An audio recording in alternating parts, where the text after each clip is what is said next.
Senhoras e senhores, conheçam meu segundo canal, lugar onde eu reúno compilados dos melhores momentos que rolam nas lives.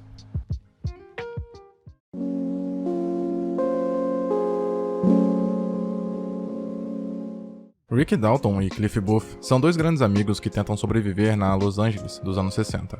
O primeiro é um ator em decadência, que sofre constantes crises de ansiedade por não conseguir mais brilhar em um papel de verdadeira relevância, e o segundo é um dublê que constantemente tenta arranjar algum serviço.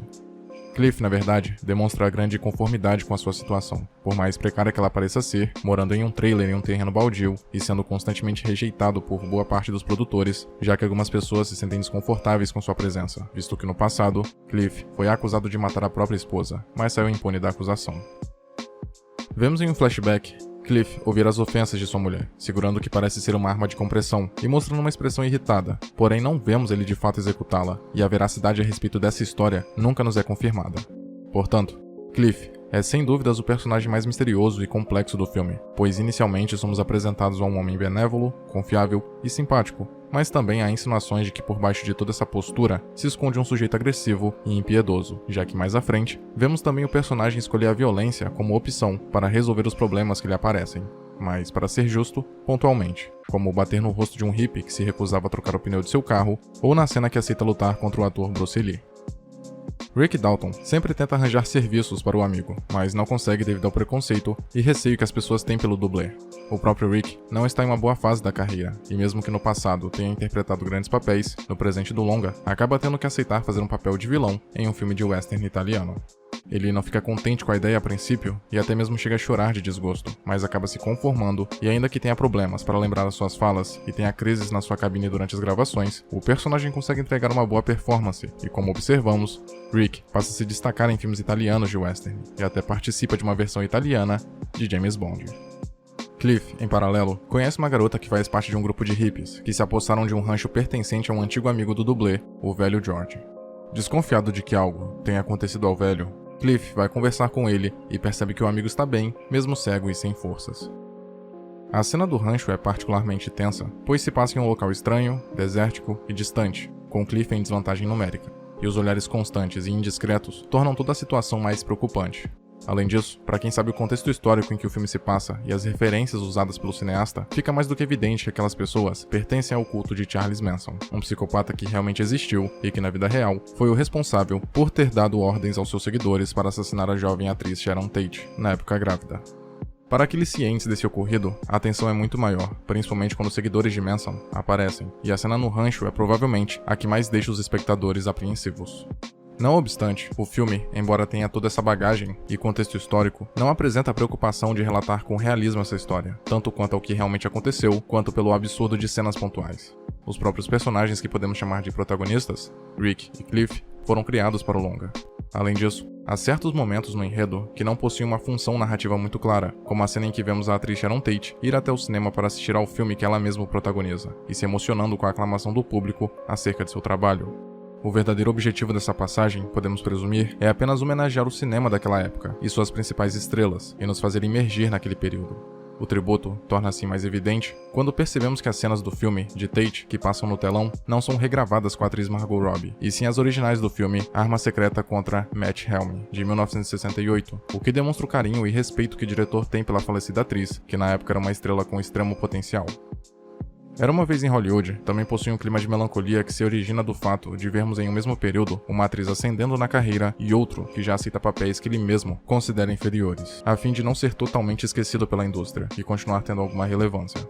Falando na atriz, era de se esperar que Tate tivesse mais presença no filme, ou pelo menos estivesse presente em eventos memoráveis do longa. Porém, surpreendentemente, a personagem tem uma participação relativamente pequena na obra. Ela é quase que mantida afastada da história principal, tendo apenas momentos pontuais que lembram o espectador de sua existência.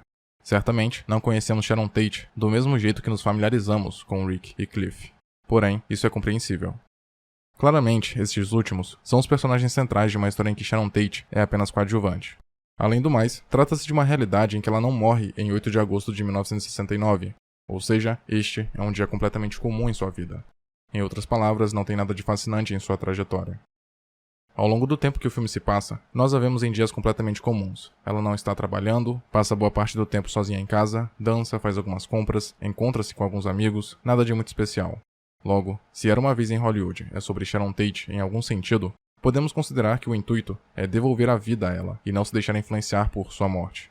Até certo ponto, é sobre deixá-la em paz. Além de Sharon Tate, outras personalidades históricas manifestam-se no decorrer da obra, como o próprio Charles Manson, que aparece uma vez na casa de Tate, perguntando sobre os antigos moradores do local. Roman Polanski, diretor famoso e já conceituado na época, casado com a atriz, e o ator, artista e lutador de artes marciais, Bruce Lee. Este último, inclusive, foi o centro de uma polêmica na época em que o filme foi lançado, visto que na cena em que aparece, ele é extremamente arrogante e presunçoso, algo que, de acordo com a família de Lee, não representa dignamente o ator.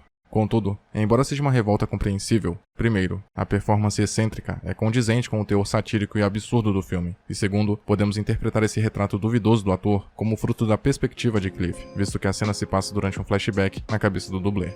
Logo, esta é apenas a imagem que Cliff tinha sobre o lutador, e não uma representação fiel de quem ele realmente era.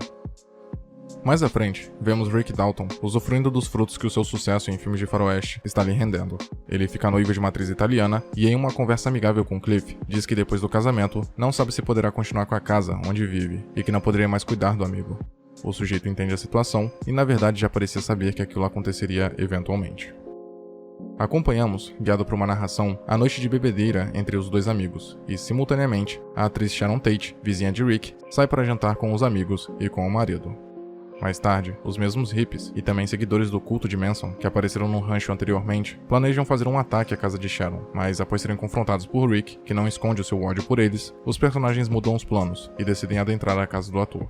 A invasão, porém, dá errado para os três hippies, já que um acaba sendo atacado pela cadela de Cliff, o outro morto pelo próprio Cliff e a terceira é queimada viva por Rick com seu lança-chamas. Como dito anteriormente, Era Uma Vez em Hollywood, apesar de se passar em uma época real, não possui intenção de ser fiel aos acontecimentos históricos, e sim, como o próprio título indica, atribuir um teor fabulesco e de conto de fadas, com seu final feliz, diferente do que verdadeiramente ocorreu.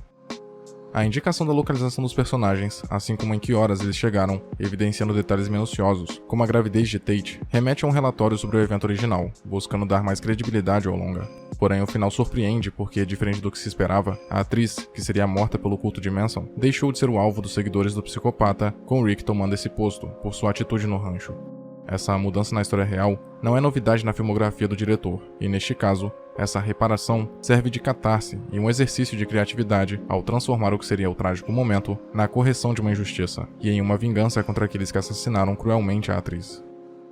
Se levarmos em conta que, na época em que o filme se passa, os cinemas e seus filmes estavam passando por mudanças e novas visões para a sétima arte surgiam, os momentos finais de Era Uma Vez em Hollywood, quando toda a violência que não foi mostrada antes simplesmente explode dentro do filme, tem seu valor elevado.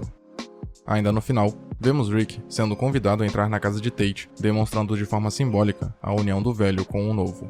Contudo, embora seja satisfatório o fim que os hippies levaram, é difícil não se comover com o trágico evento real. Mesmo assim, durante a exibição, é mais fácil mergulhar nessa trama que se propõe a entregar uma reimaginação da história.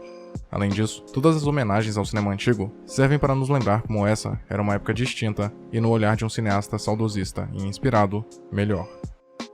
A forma singela e convidativa como o filme nos transporta para aquele tempo é talvez o seu maior ponto forte.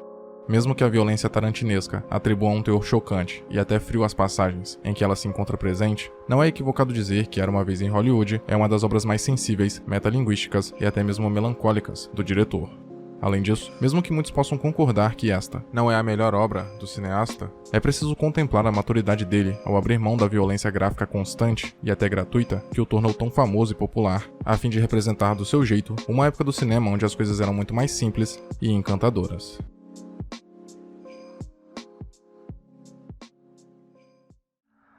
Muito obrigado por ter chegado até aqui. Imagino que, de algum modo, esse vídeo tenha sido interessante para você, e por isso peço que o curta e o compartilhe para ajudar a divulgar o conteúdo do canal. Se quiser ajudar e puder, claro, torne-se membro e confira os benefícios de cada nível de assinatura. Na tela, tem mais vídeos que talvez possam te interessar. Até a próxima.